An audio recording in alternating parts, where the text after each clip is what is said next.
business is the Pledge of Allegiance, so all rise, please. I pledge allegiance to the flag of the United States of America and to the republic for which it stands, one nation, under God, indivisible, with liberty and justice for all.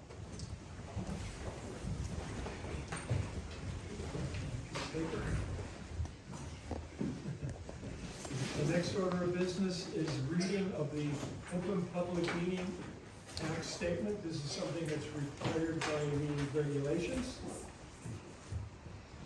The Land Use Board of Rockaway Borough Open Public Meeting Act Statement of Adequate Notice.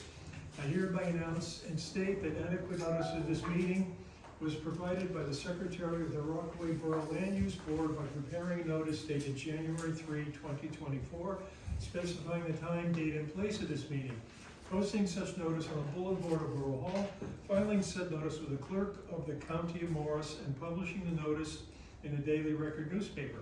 I hereby hand a copy of such notice to the Secretary of the Borough of Rockaway Land Use Board for inclusions in the minutes of this meeting, all of the above being in accordance with NJSA 10, 4-6 et sequata Open Public Meeting Act, and I'm Ken Blair, the chairperson. I would like to let everyone know that in the event that we have to leave the room in a hurry, there are exits directly behind you to your left, be like an airplane stewardess, or ahead of you to your right. And that the board has declared that no new cases will be heard after 9:30 and no testimony after 10. And that the recording, the official recording of this meeting is being made on a computer tape. And in the event that the room gets unruly and too loud, that we don't get a clear recording, we'll have to close the meeting for a few minutes to restore any order. And may we please have a roll call for who's here? Mayor Tom Mulligan is absent. Ken Van Boer. Here. Joyce Briarman. Here. Ron Hemmond. Here. Bill Hopler. Here. Mark Howard is absent and excused. Jim Curley is absent. Barbara Koch. Here. Janet Leonard. Here. Bob Schaefer. Here. Kim Rhodes. Here. Chairman Blair. Here. So we have a full quorum, so we're ready to go. We have two pieces of business before the application. First, we have minutes from two meetings from our July 2nd or July 24th meeting. These were supplied to us before the meeting, and we also have copies in our packets tonight. Anybody care to make a motion for one or both? I'd like to make a motion on the July 2nd, just one little typo. On page 3, 6 or 8 paragraphs down, it says Chairman Hurley, it should be Councilman. That's the only, just a technical. Thank you. Thank you. And otherwise, I move to approve the July 2nd and the July 24th minutes. I'll second that. We have a motion and a second. So the minutes with a small correction then will be approved. Is there anyone object to this motion? Seeing none, I'll have the secretary cast unanimous ballot for the minutes. Next piece, we have resolution LUB 098, Heritage Homes LLC, 24 West Main. This was the case we heard last meeting, and we need a motion to accept or deny the resolution. I motion to accept. I second. So the motion is to approve and a second. Is there any discussion on the motion? Who said second? I did. Any discussion about the motion? Seeing none, may we have a roll call vote, please? Ken Van Boer. Yes. Joyce Briarman. Yes. Ron Hemmond. Yes. William Hopler. Yes. Barbara Koch. Yes. Janet Leonard. Yes. Bob Schaefer. Yes. Kim Rhodes. Yes. Chairman Blair. Yes. So the motion is accepted. Thank you very much, Council. You're more than welcome. Finally, the thing all the people are waiting for, we're now up to application LUB 093, the House of Worship by Elon on 100 Academy Street. Just so everyone knows, we've all received copies of all the documents around this, copies of the application, copies of the correspondence, copies of the information from our professionals, copies of the drawings that were made, and we've all had the opportunity to visit and review the property. So, council, I'd like to hand it over to you now. Thank you, Mr. Chairman. Members of the board professionals, Simone Cali Law LLC, on behalf of the applicant. Before I get started, I have to thank Colleen for getting us to this point after so many, many months. Thank you so much for your help. We're here tonight seeking site plan approval, D1 and D3 variance relief to permit church operations at the existing school located at 100 Academy Street. There are no interior renovations proposed. There are no exterior renovations or site plan modifications proposed to the property. We have 3 witnesses here tonight. We're going to provide testimony. Our first witness will be the director of the church to provide operational details. Our second witness will be our project engineer who prepared the site plan that was submitted as part of our application. And then lastly, we will conclude with our planner who will provide the requisite proofs to justify the variance relief we are seeking tonight. Unless there's any preliminary questions for me, I would like to jump right in and call our first witness. Perfect, thank you. Thank you. Evelise.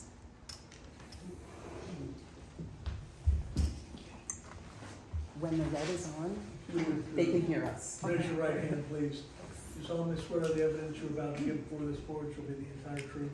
Yes, sir. And your name, please, and spell it for the record. I'm pressing this, or we're good? We're good right now. Okay, yes, sorry, getting the hang of it. My name is Evelise Diaz. I am an active member at House of Worship Elion and also a minister of the house, and an active participant in the planning of our church. Please spell your last. Yes, D-I-A-Z. That was simple enough. And you said you're a minister in the church, is that correct? Yes, correct. Would that be your official title? I would say the main one, yes. And you're familiar with the operations and able to provide to the board tonight operational details to the church, is that Yes. correct? Yes, ma'am. Mr. Chairman, I would present Ms. Diaz as lay witness for church operations. We're very happy to accept her that she, in her position. Thank you very much. So you know why you're here this evening. Yes. Everybody wants to know the day-to-day functions of your church at the school. So let's start. How long has the church been in operation?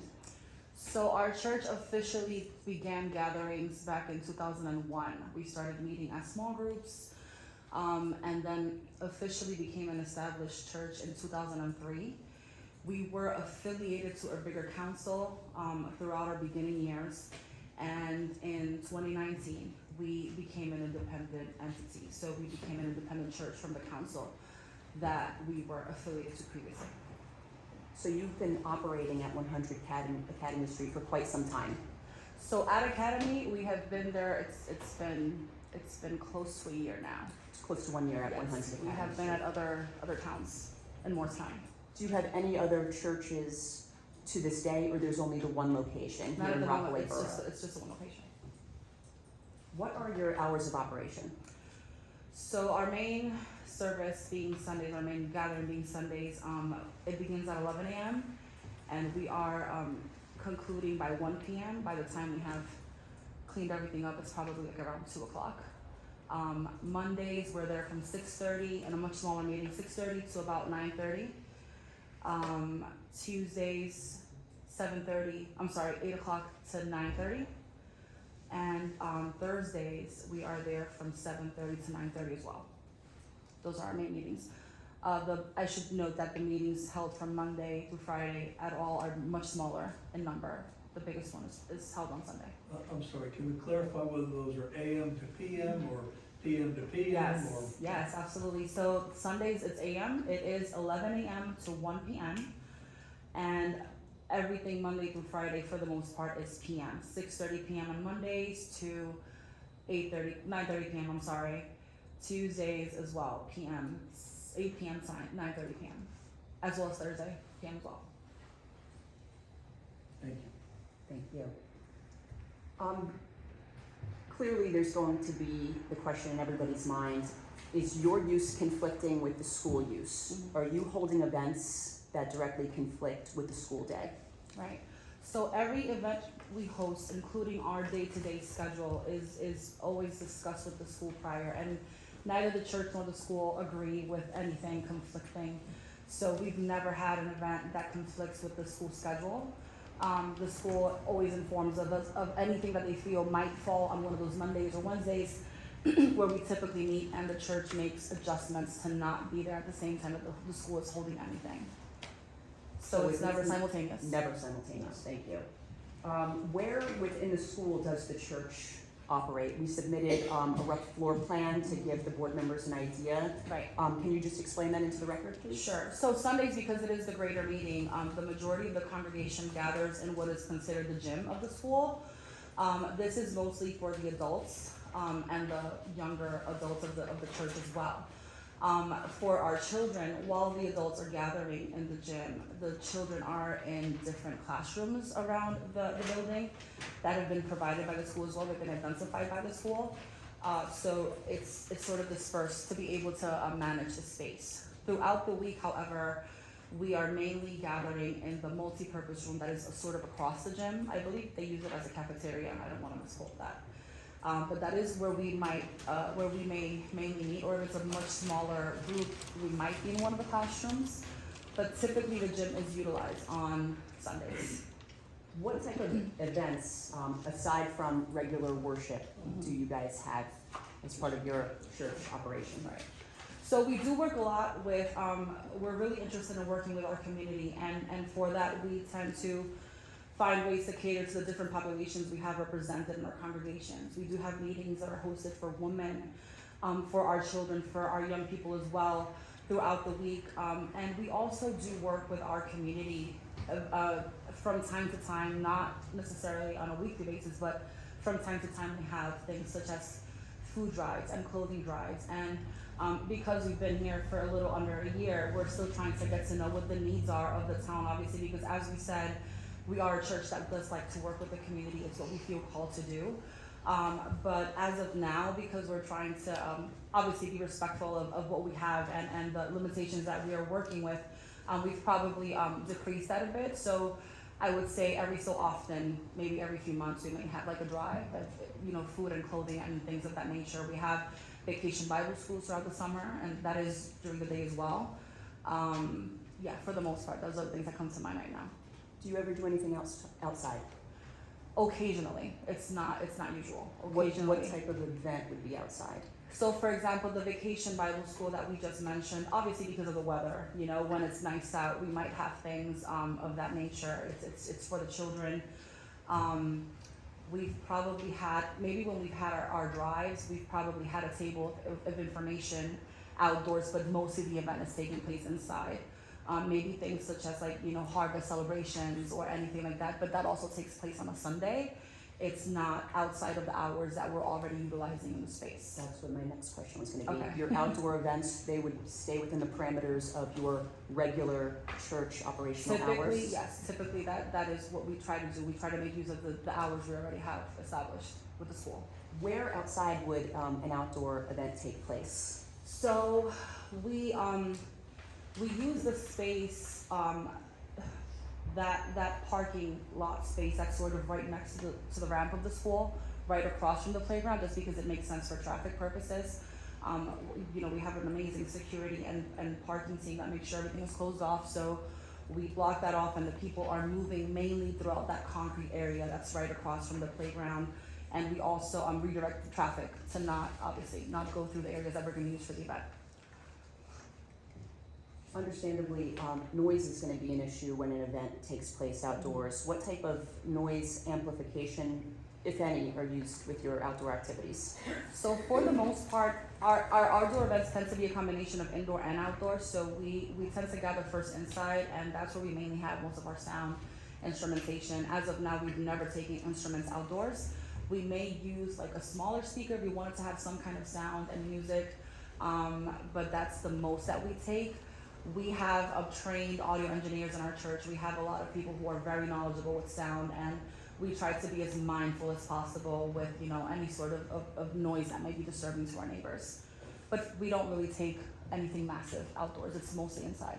Have any neighbors who are not part of the church come to complain at an outdoor event that you're aware of? Outdoor, we had one. I do know that at the beginning we had some incidents with the indoor. At the beginning, we were trying to get a hang of, what the acoustics were of the space, and we had some neighbors very nicely come over and say, hey, it's kind of getting a little bit louder than usual. We controlled that right away. That was back in November, December that I can think of.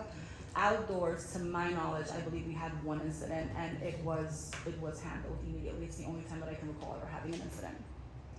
How is garbage collection handled with the church? Do you guys handle your own garbage? Do you leave it for the school to take care of? Can you just describe how that So when it handled, comes, please? absolutely. So when it comes to the indoors of the building, again, we also have an amazing group of volunteers. Every meeting we have, they go throughout the space. Everything is collected properly, and it's disposed of in the main area the school does have designated for garbage. So we take care of whatever we have to take care of indoors, and then it's taken to the outdoor space that the school has designated for that.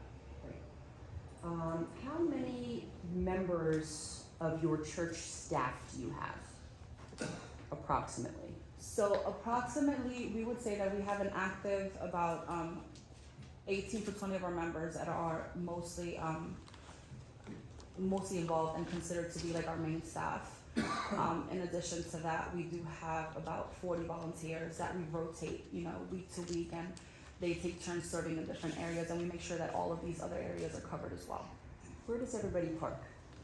So our main leadership and staff, as we consider it, and our pastors as well, they do park regularly on that same concrete area that I made reference to earlier, right by the playground and where the ramp is.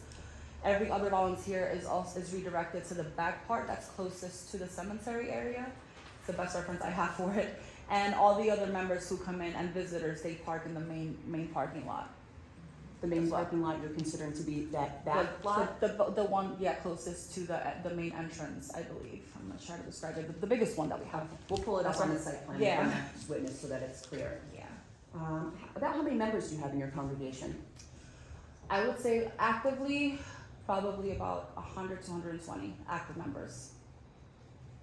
Have you noticed any parking issues, traffic and circulation issues in your observation during your services or events? So none that's been reported. Obviously, we do have events that might have a little bit more movement than others, but again, our security and parking staff is great about accommodating. As of now, we've never had to utilize any space outside of the parking lot that's designated to the school area. That was gonna be my next question. How would you handle cars queuing up on the street to get into the parking lot? You have volunteers that handle We that? do, yes, we do. And to the best of your knowledge, there hasn't been any issue or complaints with regard to traffic backing up on the street during your operational hours? No, none that's been reported. What does help us specifically on Sundays, because it is our biggest meeting, what helps is that everyone arrives at different times. So our leadership is mostly arriving early in the morning. Then we have the next group, which is the volunteers. And then the main group of people that are coming for the service at 11 a.m., they arrive after. So it's kind of filtered and it doesn't create traffic outside of the parking lot. Well, that really concludes my direct testimony of this witness. Okay. Thank you. Is there anyone from our professionals first that have a question? Couple questions. Professionals first. Sorry. Thank you for that testimony. The testimony was that there were no exterior improvements, but in review of the plans, is there a temporary banner proposed? Are you aware that the church is proposing a temporary banner? I'm not sure if at the moment it is. Maybe one of our members can clarify that. At the moment, it is not. We do have something temporary that we do hold up at the moment of our meetings, and we take it down when our meeting is over. It's nothing permanent.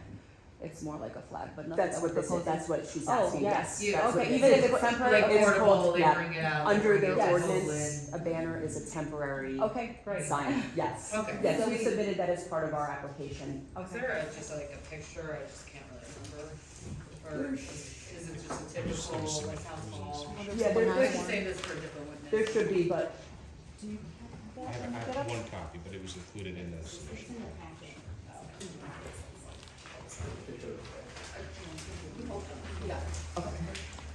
Yeah, just that banner is probably subject to like a zoning zoning review. I know that, in our report, we attached the banner regulations, cause Yes. there are some prohibitions about like streamers and flags, and I think like we need a special zoning permit for that, and Yes. there are some restrictions around, like periods and rules, so. Yes, I saw that there's a temporary, that you issue temporary permits only a certain amount of times a year. Mhm. We submitted our banner specs, I think in response to the board engineering report when we thought we were coming last month, but we got that in before this, but we are aware of your ordinance, we will comply with that ordinance. So I just recommend maybe like that enforcement probably needs to just live with the zoning officer, cause it sounds like it's gonna need some reapprovals perhaps throughout, if it's like a temporary in nature. Sure. So that just needs to have some kind of oversight on the municipal side, that's all. And can you speak to, use variances here, we'll talk, when the planner comes and testifies, but just wanna get an understanding. Is there a lease agreement that's proposed to terminate, by April of 2026? Is it the intention to just renew that? And that's, I guess I'll let you testify. So we are a growing church. We are a church that's in growth. We've seen that through the years, and we know that for logical reasons, there might be a point where we might outgrow the space. That is why we are projecting that our stay may be up until 2026. I believe that the conversations have been that when that time comes, we obviously, we would definitely discuss where we are in numbers and whether or not it still works for both sides of school, because the school obviously also has their own vision, and we want to make sure that at that point it still works. And if we can remain, then we would revisit that at the moment. But our intention is definitely to find something that can be more permanent and that can work better for the church. So the intent is to, we'll say like less than 3 years, perhaps outgrow, hopefully for the best, because the church is growing, outgrow this space and kind of leave the use. Yeah, that's our vision, yeah. Okay. I think when the planner testifies, we might just need I might need some legal, I'll save it for the later witness, just, use variances tend to run with the land. What does that mean with the use variance? Like a little bit of legal clarification. In terms of what, the standard of proof? No, not the standard of proof, but if it's their testimony that the lease agreement will run out, in less than 3 years, use variances run with land. Then they no longer have a place to use the use. So- Right. The use So- will run with the property. So it would be in The next perpetuity church- that, Another church will be able to move. okay, maybe we'll save this for later for the planner testimony. Correct. That's all my questions, thank you. Thank you. Just a couple questions for this witness. I'll hold most of my questions for the engineer, but just to clarify, when you said that there's about 120 active members, does that include the staff and the volunteers that you mentioned? The active members, yes. So that's everybody combined? Yes, Okay, we, the 120 at this time? actively, yep. Okay. Not So it's not including visitors. 120 plus 40 plus another 20? Include, we're talking about the people who are active. We may get visitors, obviously, which makes the number fluctuate, but that is probably the standard active number that we have right now. Okay. And I know you gave some testimony on, how you schedule and you work with the school and, based on your testimony, it sounds like it's, the school gets first priority, is that correct? And at any time, if you need to have an event and the school says, no, we have back to school night planned for that, you guys are just not permitted to operate on that? Correct, and it has happened. Okay. Yeah. So, Mm-hmm. but just understanding that they're the primary use and they have, Yes, basically the ultimate and final That say is correct. in who gets time and when. that's correct. Okay, great. You talked about the garbage utility, so assuming that, you're also using the existing water service, the existing sewer service, there's nothing additional or anything that you're requesting, just what's already at the building. I think those are all my questions for this witness. Thank you very much, I appreciate it. Thank you very much. Members of the board with questions? Yes, ma'am. Hello. Basically, some of my questions were just answered by the planner. So you are not associated with the school, you're separate from the school, and you're actually leasing the space from the school. Correct. And you've been at this place now for a year, you've been operating. We're close to a year. I believe it was October, yes, of last year that we started. And may I ask where you were before? Our permanent location prior to that was in Randolph. We were at Randolph. They sold the property and we didn't fit it. So that's why we didn't purchase it, because it wasn't gonna fit our needs. Okay, so did you outgrow that We space did. also? So how have your numbers changed in the following years? Because I know down the years, the following years, you're probably going to be increasing your size. I'm sure that's what you want. So you'll be outgrowing the Absolutely. space, right? Absolutely, yes. Okay, so how is your members, how have you increased your members over the last couple of years? I just want to understand the question. Are you referring to like what strategies we've utilized, or No, how have we like- worked through that? What's your projected? What's your projected? Oh, our projected, How okay. has your growth happened? I'm trying to figure out the proper way to answer that. I think after that 2019 change that we had, we definitely saw a change. There were some things we were able to change in our strategies because we were no longer, I want to use the proper wording, restricted by the council that we were with previously. So it allowed us some freedom to be able to do things a little different that fit the community that we were in at the moment. So we did experience growth. We even experienced growth through the pandemic, actually. When we came back to start gathering, we all of a sudden got this influx of members, and we had to re-strategize because we wanted to meet the needs of the community. That's where we were. And at that time, that's when also the sale came in, so we realized we were not going to be able to make use of that space. We had to start just kind of going to temporary locations. And at times breaking out groups and kind of having, one group meet in one place, another group in another place. And that brought us to Academy Street at the moment. Okay, so prior to the pandemic, what would you say your numbers are compared to what they are today? We probably were at like 70, 75, yes. And now you're 120 Yes, and growing. yes. Thank you. Mhm. I have a question. Sure. You keep referring to council, the food council. Who is that you were previously affiliated with? The Okay, yes, council? we can mention that. It was a denomination called Church of God of Prophecy. That's where we started The originally. Church of Better Prophecy, Church of God of Prophecy. God of Prophecy, Mhm. okay. And, so I'm assuming that your Monday, Tuesday, and Thursday meetings are like for religious studies? Yes, for the most part, yeah. Bible studies. Our young people meet on Mondays, and then Thursdays we have our men and women. They meet every other week. One week is designated to women, one to men, and then Tuesdays are our prayer meetings. Sure. Anyone else on board? I'd like to open the meeting to the public. This is a time for the public to ask questions about what they've just heard. There'll be a time later in the meeting when you can give testimony about things you've observed or things you want to say about what's going on. But this time is a time for you to question the witness about something you've heard that you don't quite understand or want clarified. So I'm opening the public. Is there anyone here that has any questions for the witness? Yes, ma'am. I do. I need your name, please, and where you're from. It's Priscilla DeMasi, 99 Academy Street, Rockaway. Hi, neighbor. I guess one of my questions is, and it was somewhat answered. So I'm interested in how the church is associated with the school, so that you're leasing the space, like subleasing. So maybe my question is to the board: is that permissible? And then is it then limited to just church facilities churches that they can rent to, or can they sublease their space to anybody? Or Let's get any the answer to your organization? first part of the question first. Okay. What is the relationship between the school and the church, if any? I don't think that there's a relationship in particular. Can you hear me? They're the owners of the property and you want to become tenants to the property. Pretty much, we are Is tenants that of my the property. understanding? Yes. Other than that, there is a relationship that I'm aware Okay. But there's no interlocking directorate or interlocking management? of. Not to my knowledge, no. Does that answer that part of your question? That does. So then I guess the second question is that, can the school do that? And I guess they can rent out, because they do. That's why they're here seeking relief.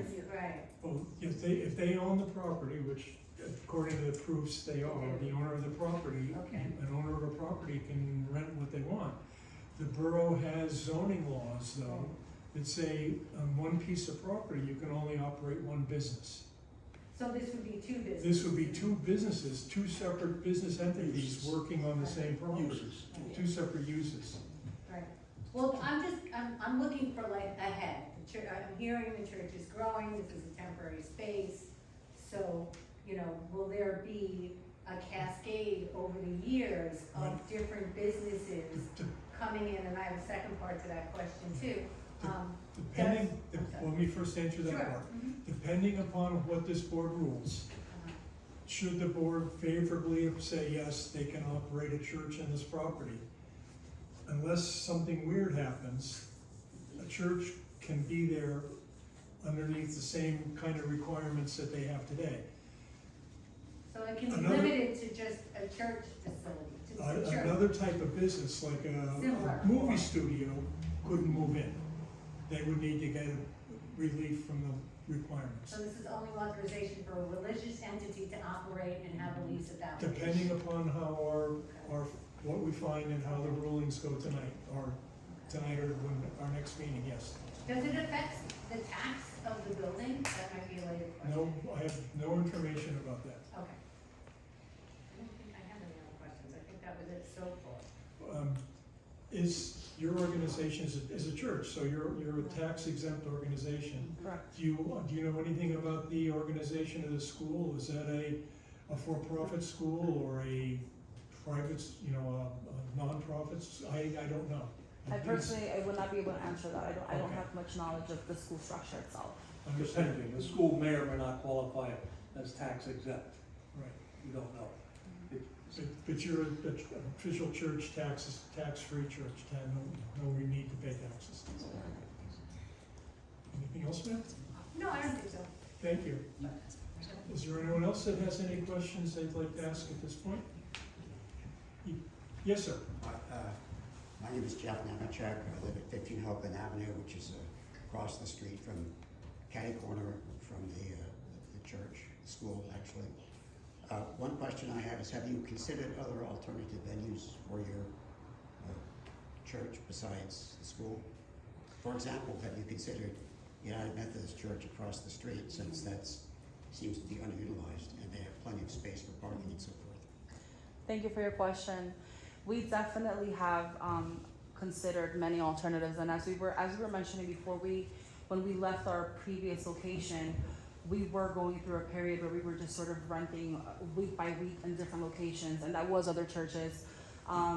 We even used our CCM as a resource, but it got to the point where it was just getting overly booked, and we could not sustain or guarantee that we could be there on a week-to-week basis.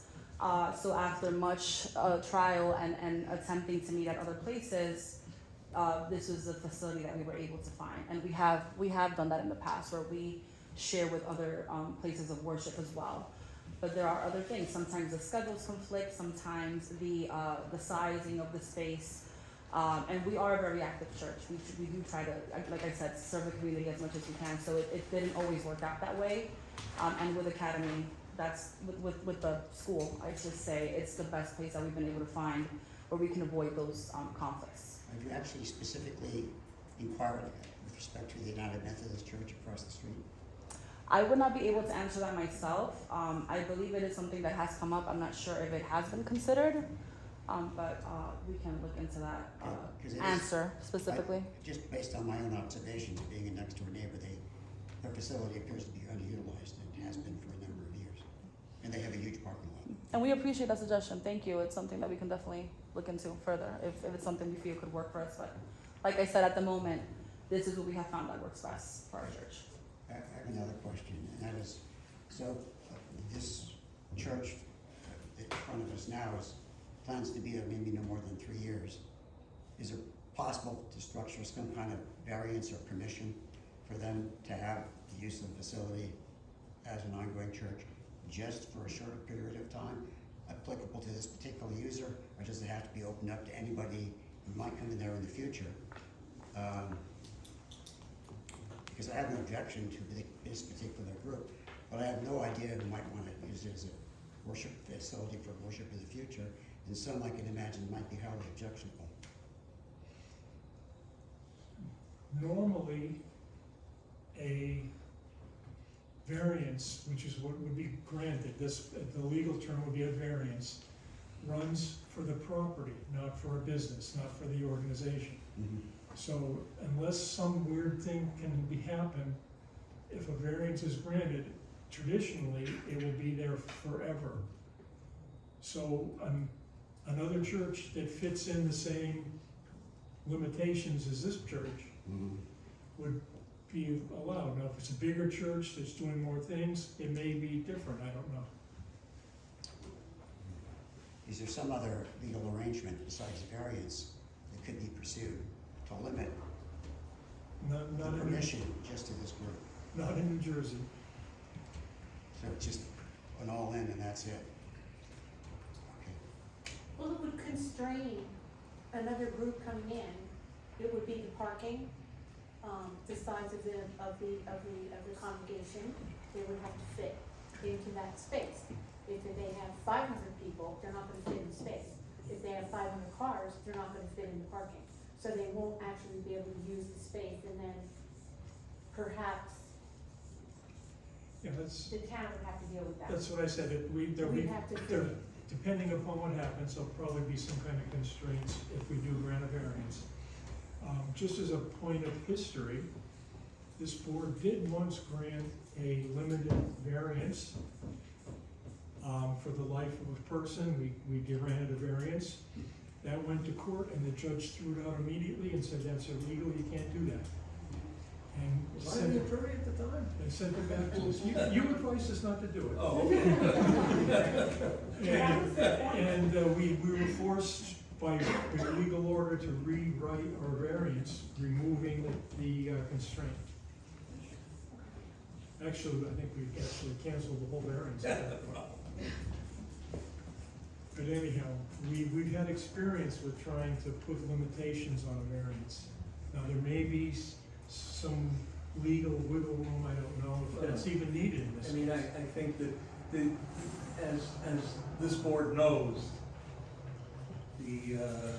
there are several criteria involved in analyzing whether or not a variance is appropriate, called the positive and negative criteria. Positive criteria is whether or not, in this case, the application advances some or all or any of the purposes of zoning: adequate light, spare and open space, an appropriate mix of uses in an appropriate location. Does it advance the public welfare? Is the site suitable? That's the plus. On the minus, the applicant will have to demonstrate to this board that the variance can be granted without what they call substantial detriment to the public good. That you're not gonna have cars flowing up and down Academy Street because they can't find a parking space in the church lot, and that sort of thing. So we have to wait till the testimony unfolds in order to do what the court instructs us to do, which is a balancing.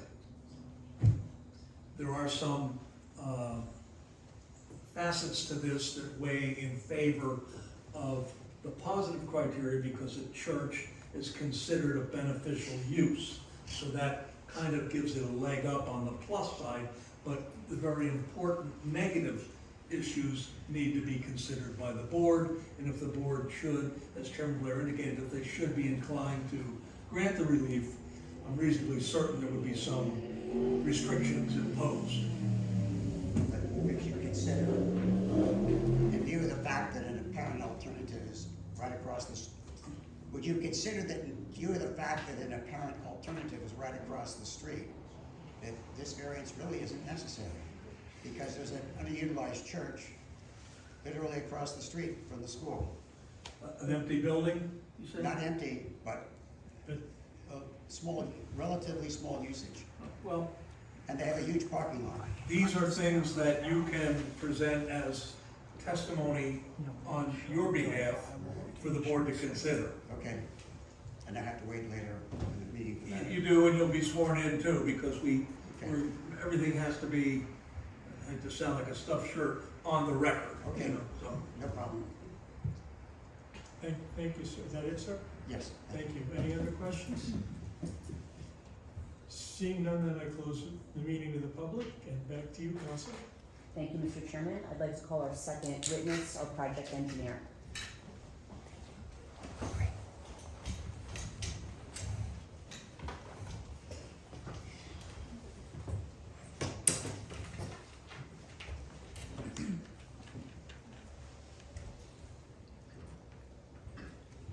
once you're set up, board council will swear you in. Raise your right hand, please. Once you settled in, I don't want I am, yeah. to jump on Thank you, you. sir.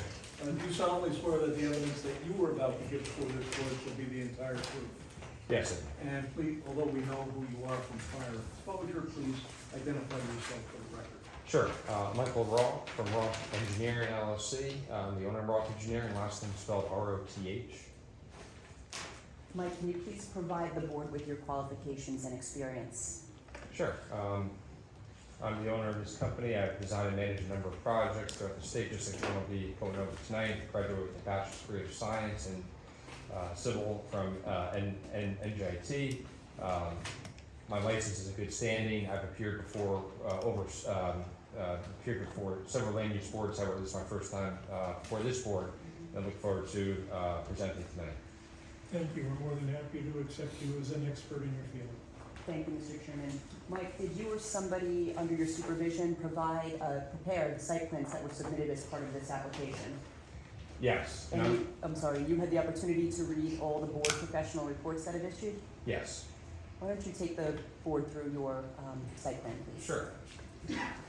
Take the microphone with you. Okay. Sorry about that. Yes. I know you need a third hand when it comes to that. So I'm going to reference sheet 2 of 2, which is the site plan. This is part of the package that was submitted to the board, so I will not mark it.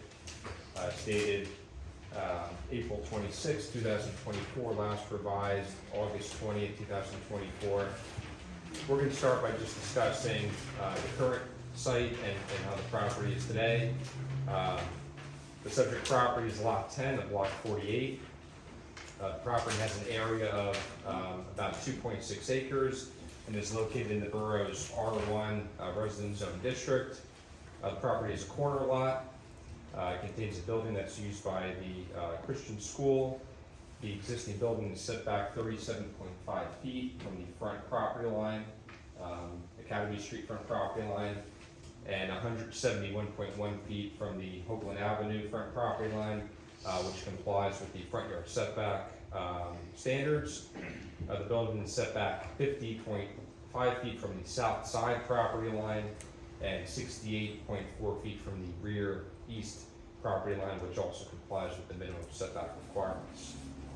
The property contains a two-way access drive from Hoagland Avenue with driveway that wraps around the building and parking lot that provides for 55 spaces. The use of the school requires 46 spaces, therefore the existing 55 space parking lot complies with the required number of off-street parking spaces for the school. The property has a impervious coverage of 60.2%, which is a pre-existing non-conforming condition, as the maximum impervious coverage is 25%. So that's just a brief summary of the school and how the property is today. Now we'll talk about the proposed improvements for the church. As testimony was provided, the project proposes to operate a church on the property that will use a portion of the building that is also used as a school. The use of the church will not conflict with the school as they operate on different days and times. There are no site changes proposed for the project and no changes proposed to the building. The project requires a D1 use variance for 2 principal uses on one property, and also a D3 conditional use variance as the church does not meet all the conditional use requirements. The requirements that it doesn't meet are for the building's front yard setback, where the existing building is 37.5 feet from the front property line to Academy Street, and a minimum of 75 feet is required. The other conditional use requirement that we do not meet is for floor area ratio, where the existing building is 0.24 and the maximum number permitted is 0.2. And just to clarify that 0.24 number that's published on the site plan, that's for the whole building. The church itself only uses the first floor, which is actually 0.14. So if you kind of narrow down the church use, it actually complies with FAR. To be safe, we're still asking for that conditional use relief. And then lastly, for coverage, the impervious coverage as the site is today is 60.2%. The conditional use requirement for a church is 50%. So we don't comply with that item, and you'll hear testimony from our project team planner for all those variances. Regarding parking, the church requires 39 spaces, where the site has 55, so there's adequate parking for the church use. And since the church and school operate on different days, the park was calculated as shared parking, so we didn't take the total of the church and the school, we looked at it separately, and both uses do meet the minimum parking requirement. And as touched on previously, there's a temporary banner sign that the church uses. It's called out on the site plan on the Oakland Avenue side of the property line. It's we had a cut sheet and rendering that was submitted, part of the submission package. I will not mark it, I'll just kind of show it briefly. And that, the temporary banner sign, we have the ordinance standards on sheet 1, and the project will comply with those requirements. That concludes my summary of the site conditions. I'll be happy to answer any questions. I have no other direct questions for you, Mike. Okay, thank you. Professionals, questions? Good evening, Mike, how are you? Good, how are you? Good. Your testimony regarding the existing parking on site, from some of the photos I've seen, it does not look like all these parking spots are currently striped or that the striping is visible. Would you agree with that characterization? Yes, there's some portions where the striping is fading slightly. Is there any, I understand that the applicant before us today is a tenant, but have they spoken with the ownership at all about potentially restriping that? One of the reasons I'm asking is because obviously parking and making sure everything can fit on this site is gonna be something that needs to be looked at carefully, and if we don't know where those parking spaces are, that kind of makes fitting cars on the property a little bit more difficult. So, I have a concern about that where it's faded, that you might get people parking kind of haphazardly, if they don't want to stripe, there's other things that they can do, such as putting like bumper blocks, even cones, like some way that, you can assign parking spaces, so, you say there's 55 on site, but how do we make sure we get at least those 55? Sure, yeah, and that's a great comment. I got the okay from the owner that we will restripe it based on the striping shown on the site plan. So the 55 spaces which you show here, which all look like they comply as far as space and things like that, I believe there are 2 handicap spaces on site too? That is correct, Which is yes. great, so always good to refresh those. So, kind of going along with some of the comments we heard earlier today, the testimony was that there's about 120 active members. I believe your parking calculation was based on 130 members. Correct. Have you done a parking analysis or a calculation that would show how many members they could expand to and still comply with the parking regulations? Since we are, at the moment, the off-street parking requirement is 38 and a half, so we'll say 39 spaces, whereas 55 are existing, therefore right now they have a surplus of 16 spaces. So how many more members under the parking regulation can we fit? Well, this is the parking requirement under the new parking ordinance, and Golda, you can feel free to chime in. It allows for looking at 2 different uses exclusively because they are used at 2 different times. So because they're sharing it, because the testimony is that they will not be there at the same time, we don't need to add together what the school needs and what the church needs. We look at them separately. This is the point that there would not be an overlap. Thank you. Correct. So, and just for, the board's edification, the calculation for the school itself is 46, whereas 55. Yeah, sure. Just to clarify, because that's actually a new ordinance, first time this board's seeing it, it's up to the discretion of this board. Correct. It's not that they get to do it, it's your discretion, but you weigh it in on the testimony. It's 2 uses at 2 different times is what they're saying. And then you're an engineer, and you probably are using certain standards. Right, so to answer your question, although we show 130 seats, because that's how the church is now, there was testimony about 120 members. We added a few for guests and things like that to arrive at the 130. It can actually expand to 196 and still comply with the required number of parking, assuming there's no change to the ministry for the kids, and those classroom sizes stay the same. Roughly 196 seats they could go up to while still complying with the 55 existing parking spaces. And just to clarify too, that's using the 0.25 spaces per seat, which is the current ordinance. I think that was in your last review letter.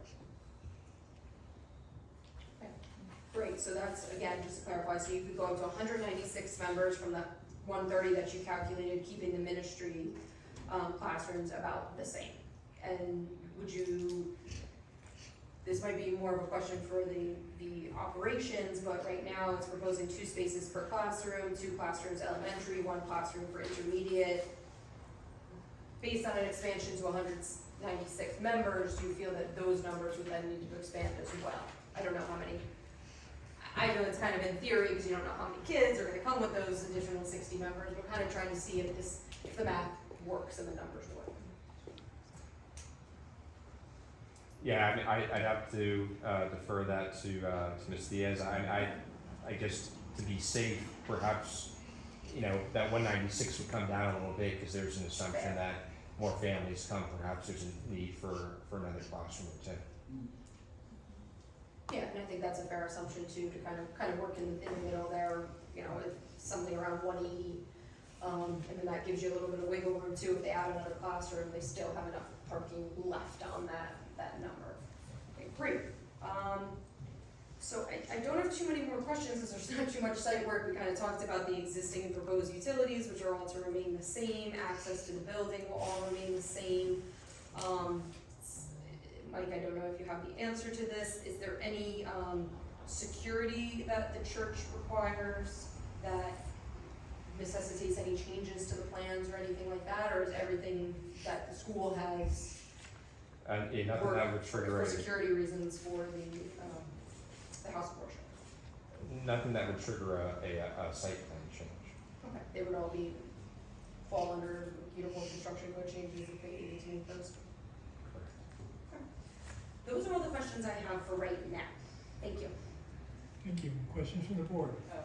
So, hi. Oh, one second. Oh, sorry. Sorry.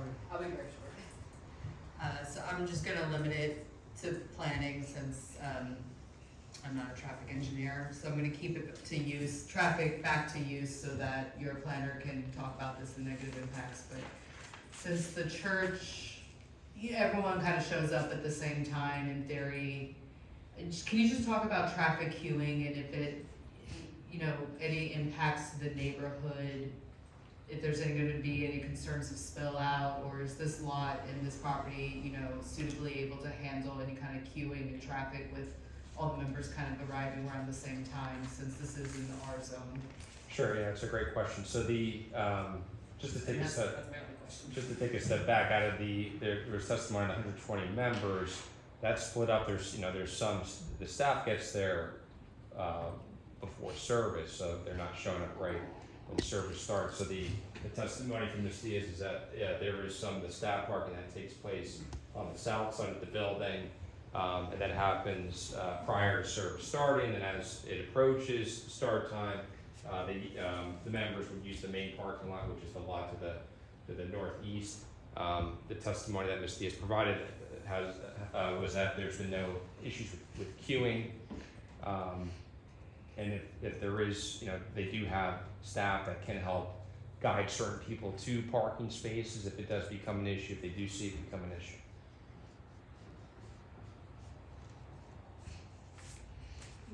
Yeah, go ahead. So I want to clarify your 100 to 120 members. That's including the 18 or 20 staff and 40 volunteers. That's correct. That's included in that 100 to 120. Correct. So if you have 50 parking spaces, how do you accommodate 120 people? So the parking calculation for the ordinance is 0.2 spaces per seat, because there's, I don't want to categorize it incorrectly, but there are a number of families that go where there may be 4, 5, 6 people, in one car, or so I think that was the intention of the of that criteria from the ordinance, it's basically 1 per 4, meaning you could have, you know, 4 people coming within one car. We should also consider the classroom seating, because that's also a different standard. So when we follow the ordinance requirement, the parking does comply, and the testimony from Ms. Diaz was that there hasn't been any parking issues on site. So if it has to go over, because it's, this parking lot is this big, that's it. Yeah. So if you ever have anybody over that wants to park on the street, there shouldn't be any parking on that residential street.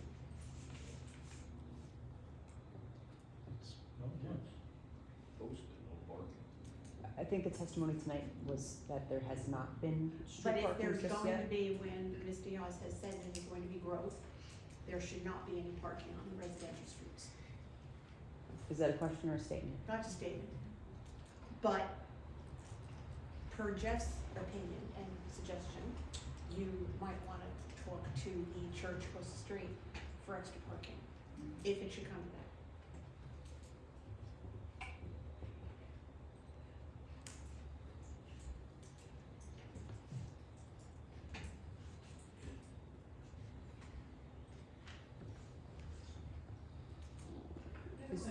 I have a question about the sign. Is this how it works? It folds over hangs over the fence? Like, that was what I got from the drawing. It would stand straight up. Oh, it's this, Yeah, it's and then- upright, okay. yeah, I and then said, it's- oh, they're gonna hang it over the fence, and it's gonna say, welcome And on it's- this side and welcome on that side. Right, yep, Oh, okay, so it's got some kind of a structure that holds it upright? correct. Okay, can you talk to me about how far in advance of the service that goes up and how soon after the service is over, it comes down? I want to just make sure somebody's in charge of it if we Absolutely. decide to approve. May Do I need to Ms. come Diaz come back up to answer that? Yes, of course, she's still under oath. Yes. So the sign is usually put up by our volunteers at around 10:30 a.m. Okay. Because our service starts at 11. So we have everyone gathered first, and then our volunteers come out. It is placed on both sides of the main fence, obviously Okay. not away in the way of traffic, Mhm. and it comes down before service is over. So we're normally ending at around 1 p.m. So that's usually a few minutes, probably 12:45, 1 o'clock, it's already coming down. So it wouldn't be unreasonable for us to say that the sign will go up no more than an hour before and will come down within an hour of the service's end? I would agree with that, yeah. Okay, thank you. Sure. And I would just add, one of my questions earlier is to have, I would recommend a condition approval should this board approve some like larger oversight of the banner sign regulation be by zoning officer, because there's some regulations in here around, like fees and permits every 3 weeks and how many times you can renew that a year, and that just needs some oversight by a zoning officer.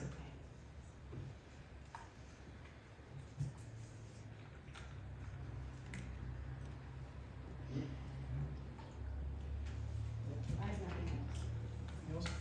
What, do you know what the maximum occupancy is in the, for instance, the gymnasium or? I don't have that information. But we would of course comply with whatever fire code is in the borough, well, state. So, the woman that is high, do you know what the occupancy is of the gyms? No, Is you it- can't, sorry, Oh, I stop, can't you can't ask ask her. Whoops, sorry. You don't?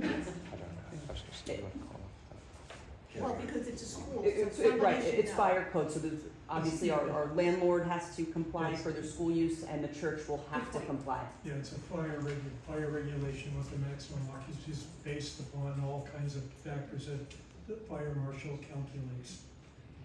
I'm just curious. Actually, I wrote it down to him. Another question? Yes, Yeah, just to clarify, all the parishioners are coming in the gate off of Hoagland? Correct, that's the main The access services in and out. gate on Academy will not be utilized? Correct. Okay. Any other questions from the board? Once again, we'll open the meeting to the public. Again, this is a time to ask questions about what the engineer has just said. Something may have come to your mind that you don't understand, and hopefully we'll be able to explain it a little better. Seeing no one, then we close the meeting to the public. And back to you, Counselor. Thank you, Mr. Chairman. I'd like to call our final witness for this evening, our project planner.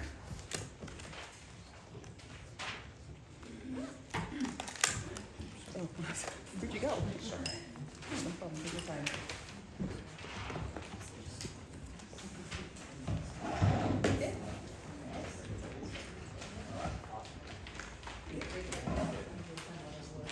Right hand, please. Do you swear the testimony you're about to offer before this board should be the entire truth? I do. And identify yourself for the record, please. Yes, my first name is Nicholas with an H, last name Graviano, G-R-A, V as in Victor, I-A-N-O. And that first letter is G as in golf? Yes, sir. Okay, thank you. Can you please provide the board with your qualifications and experience? Certainly. I hold a bachelor's degree from Rutgers University, a master's degree in city and regional planning from Rutgers University, a law degree from the Temple University School of Law, where I received a distinguished class performance in state and local government law. I'm a licensed professional planner in the state of New Jersey. I also hold an AICP certification. I've testified before over 100 boards in 18 different counties, including before this board in 2017 for an application for Coach Bones' baseball facility in the industrial park. And we're more than happy to have you back and as an expert in your field. Thank you very much. Thank you, Mr. Chairman. I wish I could still hit the batting cages, but I think those days have passed. Nick, what did you review in preparation of your testimony tonight?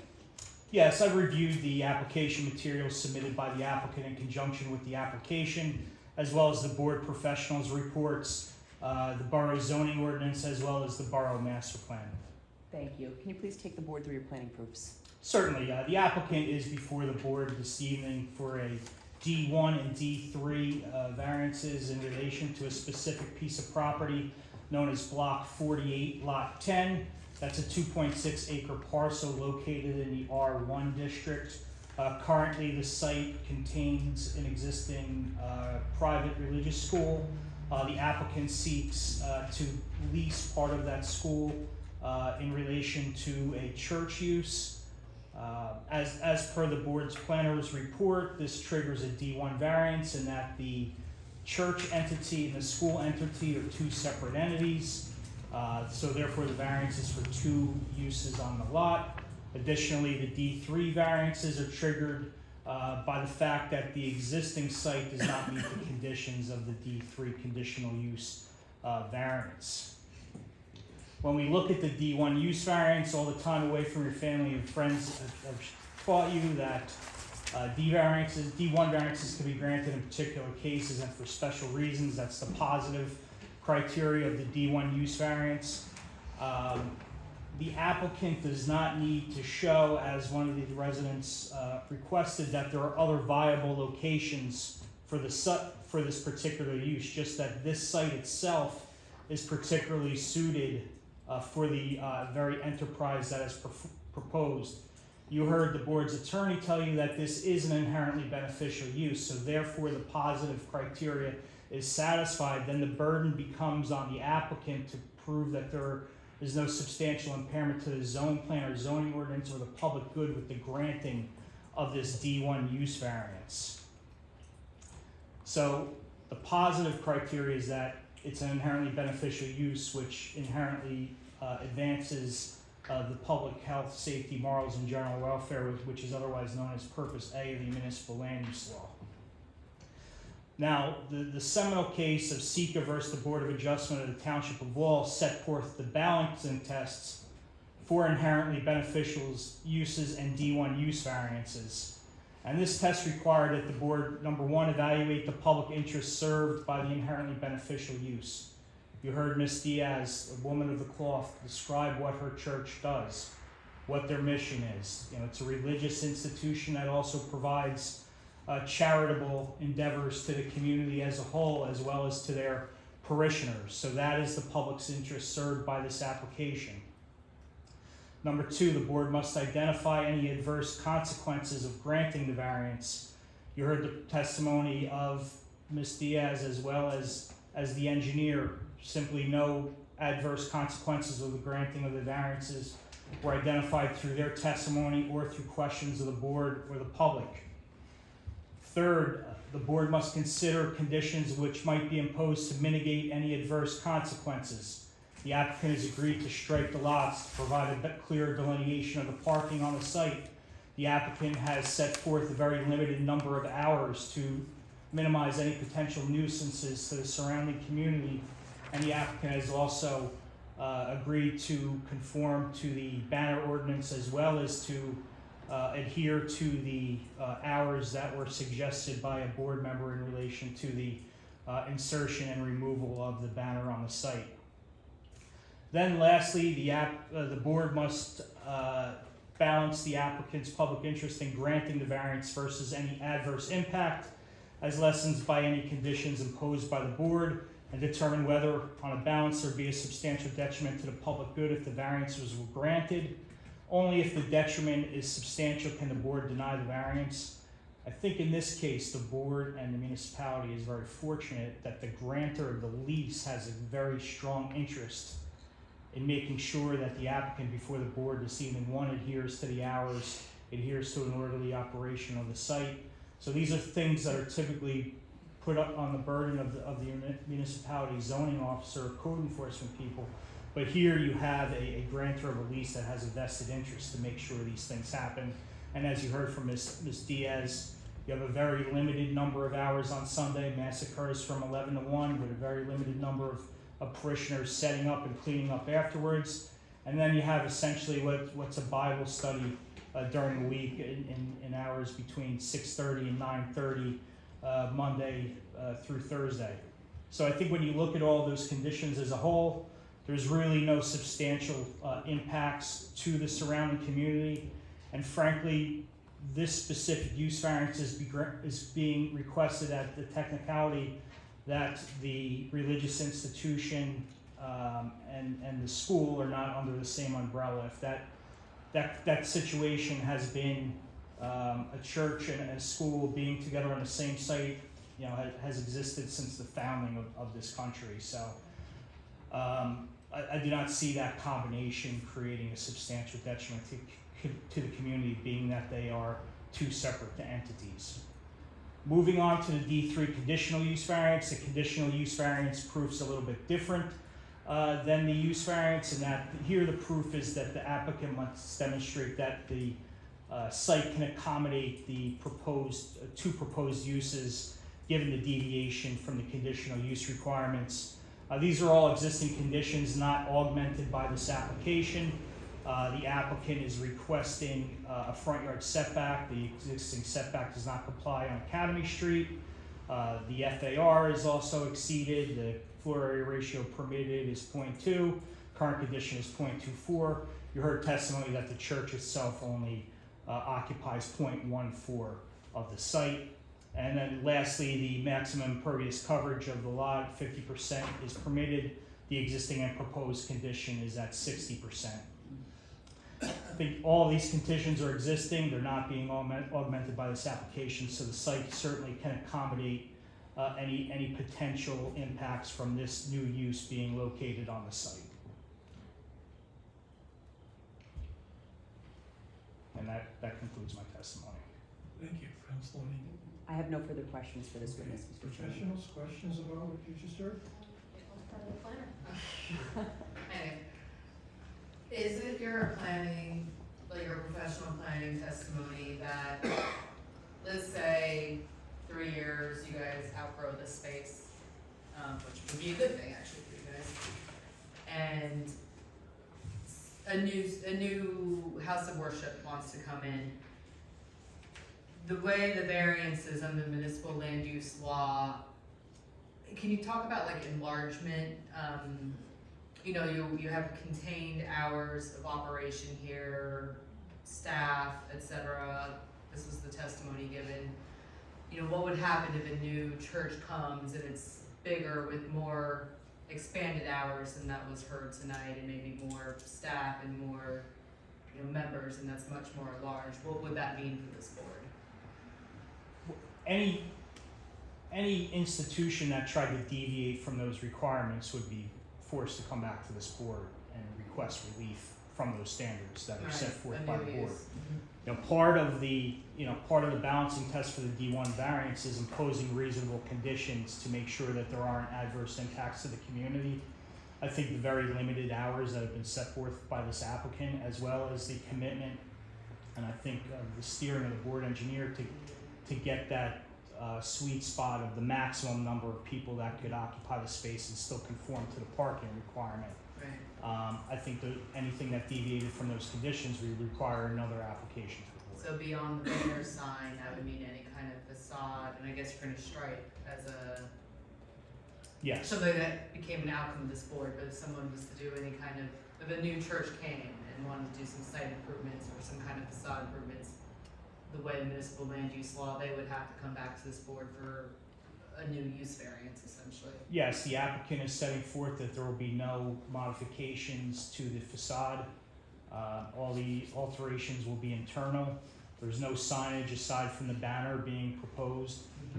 So if someone wanted to deviate from that, they would certainly require a new application for a D1 variance to this board. You can come back smaller, you Yeah. can't come back larger. Yeah, I was gonna say, even this applicant, if this applicant was proposing in the future, and this is completely speculative, a sign for their church, a permanent sign, we'd have to conform with your sign standards, or we're coming back for a signage variance and possibly an expansion of the non-conforming use. Okay. That's just speculative, to give an example. It's case by case, as you know, Gold, another church with a bigger congregation, they might have a different parking demand, they might need a parking variance right off the top. And you said case by case, so It's you're hard- looking at this You case. know, we're really looking at this Yeah. applicant and this, their needs, and I think the potential conditions of approval that have been discussed are tailored for this actual applicant, the House of Worship Elion. Mhm. If there's another one with a greater demand, another church, same use, but with a greater parking demand, as you would possibly hear in an operational testimony that their congregation is large, this board would have to evaluate what other conditions, you think necessary to mitigate that. This is just such a speculative conversation, but I'm getting your point, perhaps to appease anybody in the crowd who's listening. This board has, under your ordinances and the MLUL, the ability to impose reasonable conditions depending on the particular application and the particular applicant in front of you. And I don't know if this is a question, but just to remind the board, just from my report, so just the two variances, I'm not even sure if this is a site plan, I think there was a site plan waiver requested, if you wanna formalize, if that's granted, but the two variances are multiple princess uses on the same lot, so that's not in particular the church, that's the use that we're talking about, but that's kind of more of a global point. No lot shall contain more than one principal building, structure, or use. There are some exceptions, so garden apartments, townhouses, commercial or industrial developments that are in single ownership. So that's the first one, and then the second one he was talking about was the conditional use variance. So that is with the church, but it's not about the church being a non-permitted use. It's that the churches are permitted if they meet certain conditions. Here, they don't meet certain lot standards, which is the impervious coverage, front yard setback, and an existing building. So I just wanna set the framework of what the relief is, exactly. And that's all.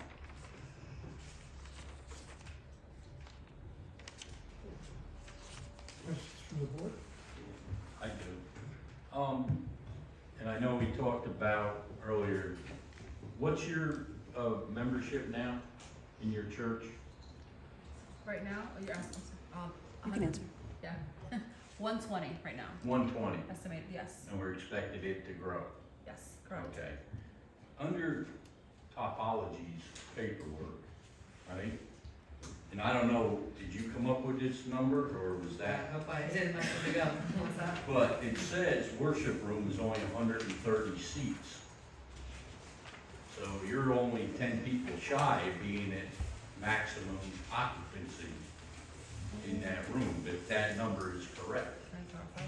That might have been a number provided by the applicant Yeah, themselves. is that how many chairs you currently set? I don't know. Does I anybody can know? answer that question. As you heard in the engineering testimony, the 130 figure was utilized for the parking calculation for the site plan So portion. you can fit more than 130 people in there? Yes. Okay, I don't know. Just asking. Yeah, do we know what the max occupancy of that room is? Because that is a great question. You know, we talked about perhaps 180 being the maximum, but if that room only accommodates 160, so perhaps the board can consider a condition, you know, if they're looking upon this favorably, that's something along the lines of 180 or the max capacity of the room, whichever is the lesser. Samantha, I was gonna bring up a similar question, and I don't think, and if my colleagues choose to approve this, we might include a stipulation where the maximum occupancy for the church service will never exceed the fire department posted. Exactly, and that's all in the same.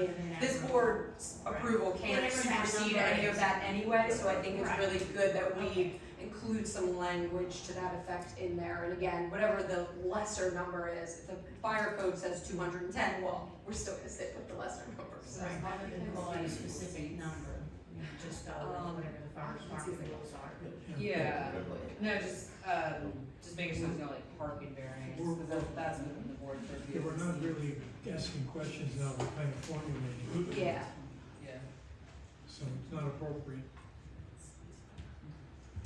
The applicant would, it's redundant, but agreed to comply with the fire code. To be honest, to agree to the lesser number if we don't need a I don't council think we have variance. a choice. No, we can't agree to a lesser number of seats.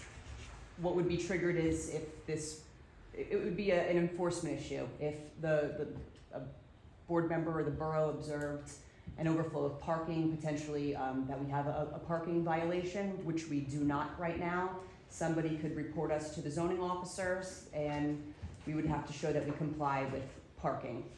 This applicant today complies with parking, but you would have a built-in measure, you know, with your zoning officers enforcement to come at us if there's a parking violation requiring the applicant to get a parking variance. For your planner, and I apologize if I'm out of order, what is the on-street parking situation on Academy and Holbrook? I didn't look at that because the applicant conforms to the required parking of the borough. That's an answer. There isn't any parking on. On either Oakland or Academy. It's posted no parking.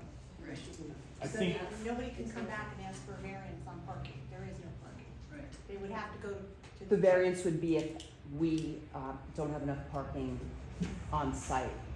The variance would not be to ask for off-street parking where it's not permitted in the borough ordinance. the applicant has stipulated that the maximum number of parishioners will not exceed the ratio for the parking requirement of the ordinance. Better said than I did, thank you. Any other questions?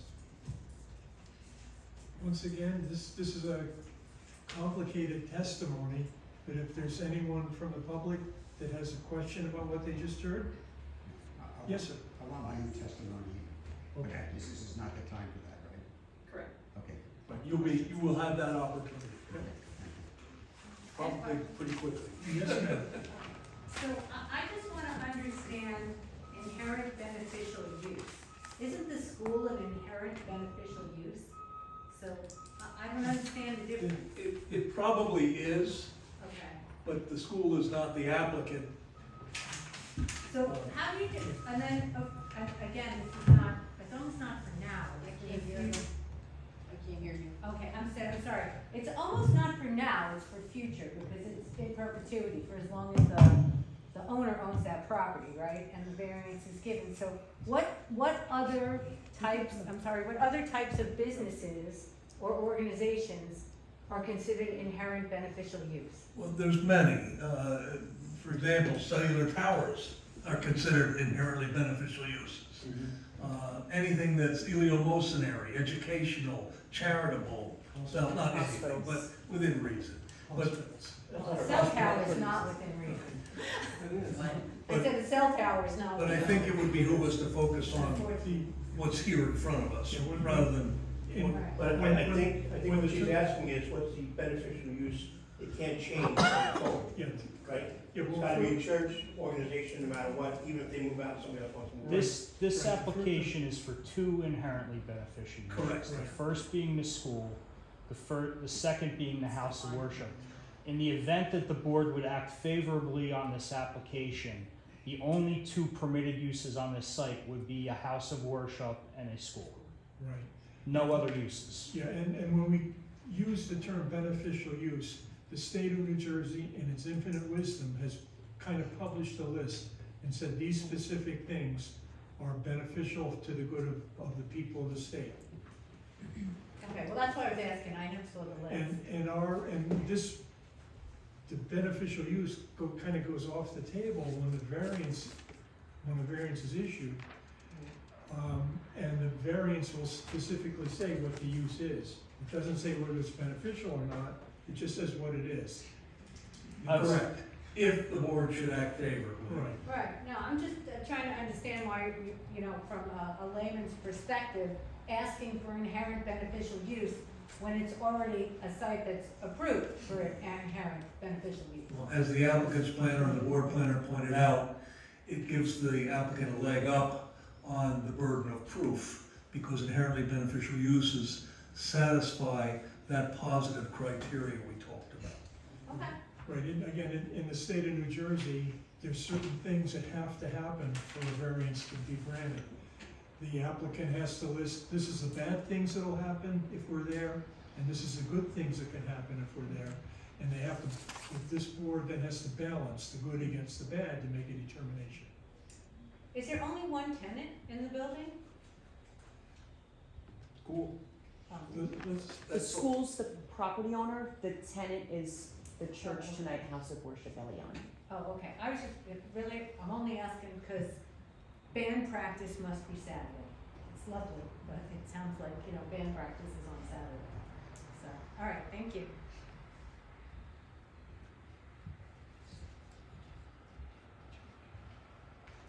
Any other questions? Yes. Seeing none, once again, we close the meeting. Yes, ma'am. Yes, I have a quick question. I was just wondering, you kept mentioning ratio, that they will not go over the ratio. What is the ratio and how many people versus parking? I must have missed that number. Okay, probably the engineer should answer that. Would I be able to ask for your name? Bonnie Hook? Thank you. Yes, I'm sorry, I forgot to ask. That's it.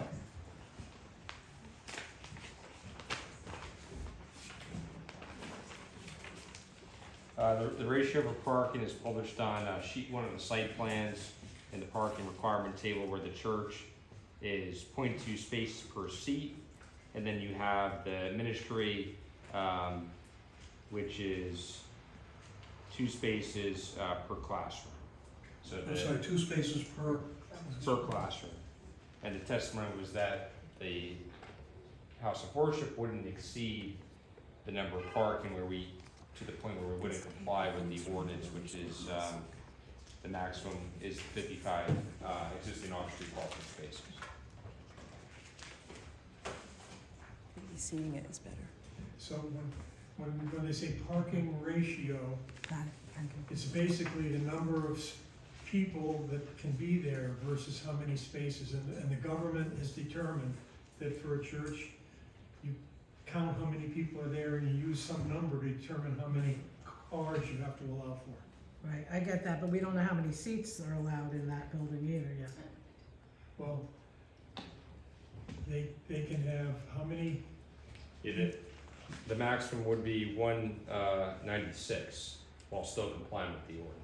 Oh, There you go. For very parking, good. right, for Okay, parking got it. purposes. Thank you, I understand it, thank Yep. you. It's, any other questions from the public? Seeing none, we close the meeting again to the public. Ms. Callie, any further witnesses? No, that concludes our direct testimony. So now we'll open the meeting to the public. If anyone wants to testify about things that they know about this application. We welcome your information. Or do we even make a statement? Or you wanna make a statement? Yeah. Yes, sir. I'd like to do so. Now we need, if you could please come by the Would you like to say? microphone and you'll have to be Yes. sworn in. Thank you. Oh, sorry. Would you come up to the table? That'd be better. Sure. Oh, there's no pork in No, there. Okay. If you would be so kind as to raise your right hand. You solemnly swear the evidence you're about to give before this board shall be the entire truth. Yes. All right, and your name once again. Well, some of what I'm going to say is opinion. Jeffrey Nemechek, that's spelled N as in Nancy, E, M as in Mary, E-C-E-K. I live at 15 Hilton Avenue, Rockaway Borough, New Jersey, which is catty corner to the school property on Hilton Avenue. So it's like a diagonal way, and the United Methodist Church is directly across the street from the school. So I object to the variance grant, and I wanted to say one thing in particular that struck me while I'm listening to the testimony, is that the applicant seeks potentially maybe 3 years of use at the site, but it wants a variance that's going to go on to the end of time. And my concern is that would, in effect, create a legal burden, a policy burden, that if they were coming here and saying, I want to be in this property for 20 years or 40 years, I can understand granting a variance under those circumstances. But for such a temporary usage, it seems to me to make absolutely no sense to grant a variance that will go to the end of time on such a small use. And the second comment I wanted to make is that I would encourage the applicant to put its variance request in advance and review the possibility of renting from the United Methodist Church across the street. It's a very large facility, and I've lived next to that church I've been at this property, my property at 15 Hilton Avenue for 36 years. I'm a long-term resident. My observation is that it's an underutilized facility. It is a church. There's no new use going on that site. They have an immense parking lot, and I can't speak for the church, but that would seem to be a better fit than what you're proposing here with respect to the Academy School property. So I would encourage you to, at the applicant, to put its application in advance and try to negotiate something with the church, United Methodist Church. That's basically what I have, unless someone has a question for me. Thank you very much. Okay, thank you. Thank you. Is there anyone else from the public that would like to? Yes, ma'am. Yes, ma'am, of course.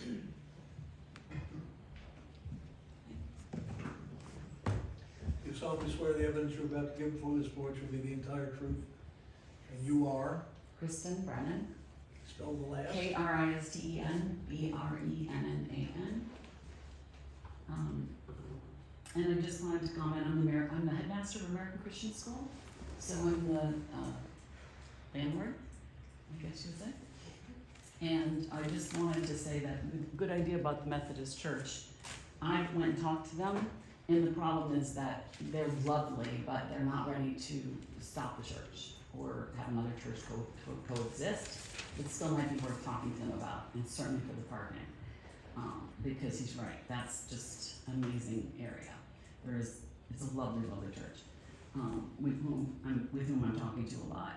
Just a real quick comment, when we moved to Rockaway almost 3 years ago, we had started high school when I took over 14 years ago, and we're in a school in Roxbury, and we were packed to the gills, and I couldn't find anybody to help us, a church or a location to just help us grow.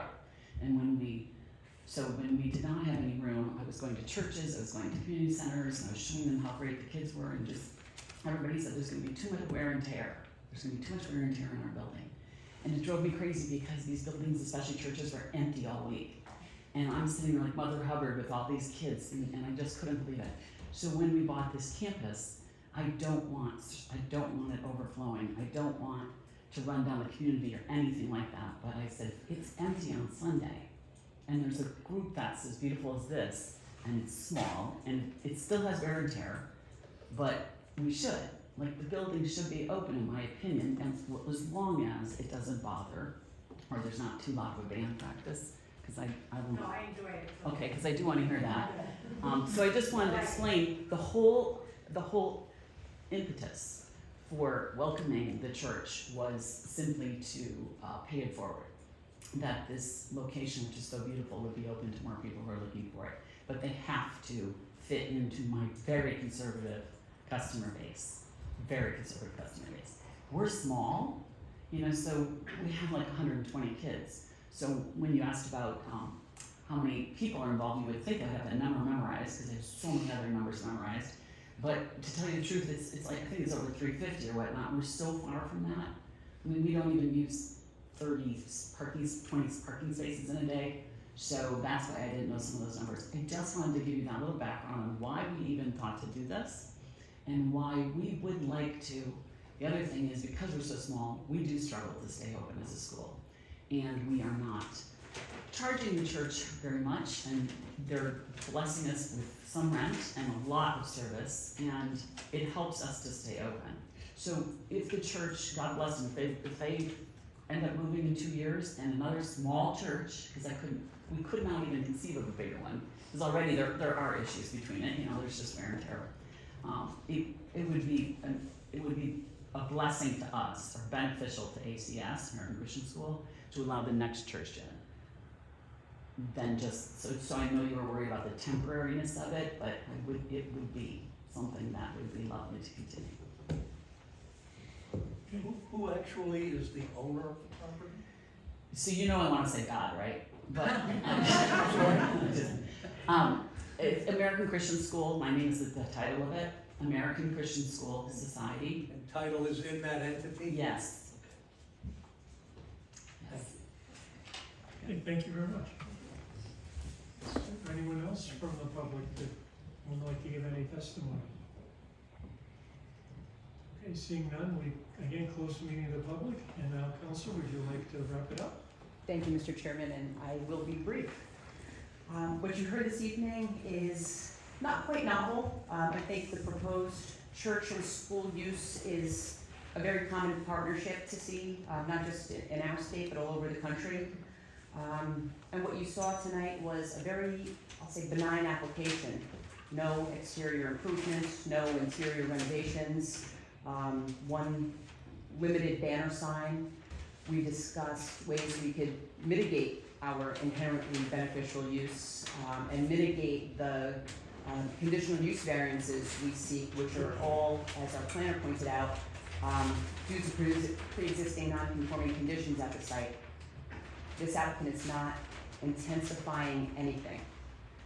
There is no impact on parking, no impact on traffic that was noted in any expert testimony, no impact on borough facilities.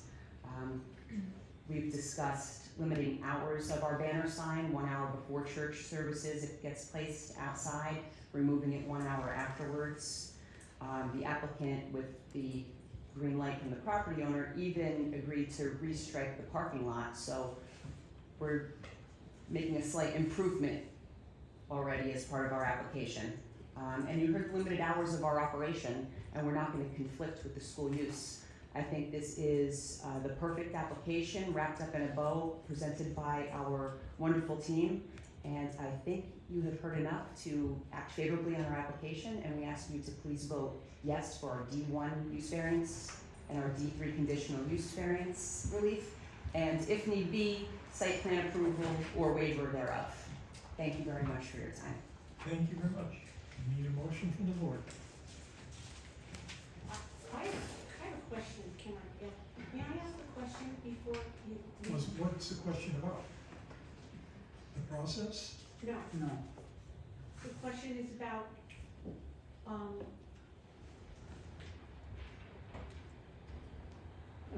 so if, I don't know. Well, because, I get in trouble all the time. So the question is, if the schools should perhaps, not continue to be a viable property there for their school, because they dwindle with, the children, and they have to let it go. Then does the variance that we will be giving to the church keep going with the building? It remains, the variance relief remains in play. And anyone coming in to replace the school would need now their own variance unless it was another school. That I knew, I was just curious as to whether or not they, but what if another person that was not a school bought the building and the Wouldn't- property? Wouldn't Would change the anything. It wouldn't change the No, variance? it's for the church? uses that you are perhaps permitting. It's defined by the use, not by the owner. So the use could still be a small church in that building regardless of what the business became? Yes, regardless of a change of ownership. Thank you. Sorry, your turn.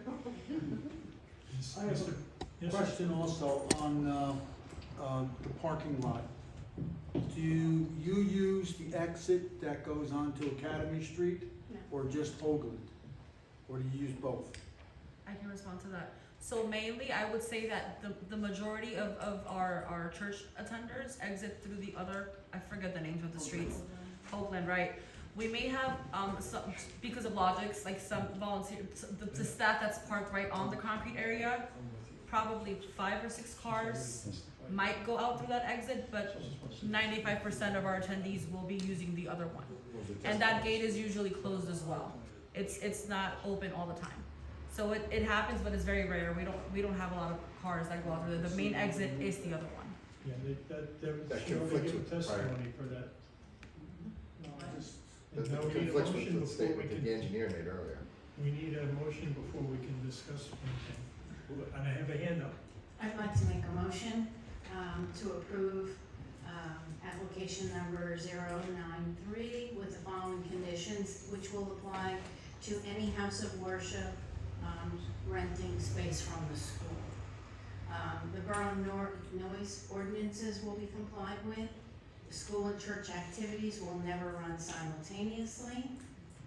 A sign, welcome Elon House of Worship, to be hung not more than 1 hour before church services begin and removed within 1 hour of completion of services. That the parking lot will be striped to accommodate 55 regular and 2 handicap parking spaces. Oh, and also in 55 addition, the total. sign will comply. 55 total 55. inclusive of Oh, two. including, I'm sorry, It's not 55 it's 55 spots, total. including 2 handicap spots. And the sign will comply with the borough sign banner ordinance. Maximum occupancy for church services will never exceed the fire department posted maximum occupancy. Is there a second? Second. No, is there discussion around the motion? I'd like to see us close the Academy Street exit. I mean, not close it, but then not use it. So that traffic goes through Hoagland as opposed to Academy, which is a narrower street. It's just something to add to The your. engineer said they were never using it. Yeah, I know, but I'd like to see us put it in there and that they do not. She just testified that they Yeah. met. It's very They rare. testify I don't know if is we're that- allowed to is it certain privileged people may get to use that access. Yeah, but I'd like to see No one nobody use it, because then if it's open, everybody could go out that way. I agree. Is that a fire department consideration? Do we need more than 1 exit to a parking lot? I don't know the No. answer. I don't believe so. Well, you have it. I doesn't mean, mean it the has to be open. gate, it can still be. Well, there. that's We one can get 24-foot wide it. express on the. That's where I'm going. It has one 24-foot wide entrance and exit aisle onto Hoagland Avenue, and that's more than satisfactory. And that's enough, That is. Yeah. okay? I don't know if What do you want everybody's to do? agreeable to that. I mean, it's not to be removed, but just to be kept closed. You would have to have the maker and seconder of the motion accept it Yeah. Right. if it's to be added. Okay. But just state it clearly, Mr. Van Born, what is it that you want? I'd like to see the exit on Academy Street kept closed during church hours. The gate, The gate, yeah, the gate. Not to be eliminated. but just to keep that close. During church services, you mean? Yes. Okay, so the exit onto Academy Street will be closed to traffic while church services are Right. occurring. I'll play with the words. I'll say during church activities. During church activities, okay. Okay. During church activities. And that's okay with the seconder? You want to vote, so now the motion is amended as stated by Mr. Van. Okay, so we'll amend it to say that the exit on Academy Street will be closed during church activities will be an additional condition. Any other questions or comments for on the motion? And we have a roll call vote, please. Ken Van Boer, Yes. Joyce Fairman, No. Ron Hammond, Yes. William Poplar, No. Barbara Koch, Yes. Janet Leonard left, sick, Bob Schaefer, Yes. and Kim Rose, Yes. and Ken Blair. Yes. That's the count. 6. So the motion is approved. Thank you, Mr. Chairman. Thank you, board members. Thank you, board.